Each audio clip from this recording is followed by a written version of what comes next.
Yeah, everyone said ready bila girl semua set high level. Sebab kita different level. Kita memang different level L dari orang lain. Sebab kita score semua boleh dapat A. I got this majority sebab kita ada privacy. Hidup kita penuh dengan infinity. Cinta kita trinity masih lagi drop in the hati. Sebab kita drop bila ramai orang flip dalam IG. Dia nak IG screenshot sebab ramai orang kata kita flip flop. Banyak orang meletak nampak semua garis Malaysia je. Sebab actually kau memang pretty. Don't be shy, don't be lazy. Cause every time that I be the man and the crazy about you and me. Cause I got a between bila switching, bila kita trending. Ramai kata girl Malaysia so amazing. Woo, cun.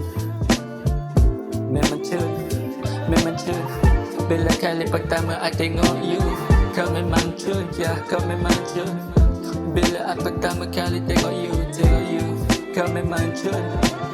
Kau memang cun, kau memang, ya, kau memang. What? Obviously, aku selalu dengar cerita tentang kau dalam berita.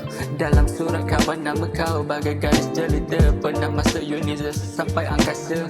Miss Universe sinar bagai permata menyala bila kita pakai gelang bercahaya diamond yang bersinar. VVS dekat mata macam kita jumpa dekat menara berkembar. Macamlah cerita lama.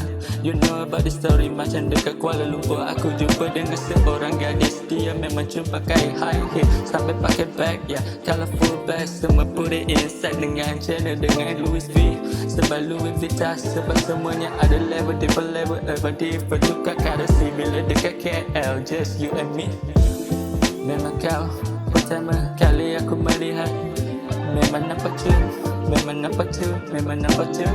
Pertama kali aku melihat. Memang kau pertama kali aku melihat, ya, melihat Malaysian girl. Kau memang cun, kau memang cun. Tiada tandingan, what can I say, memang kau cun, memang kau cun.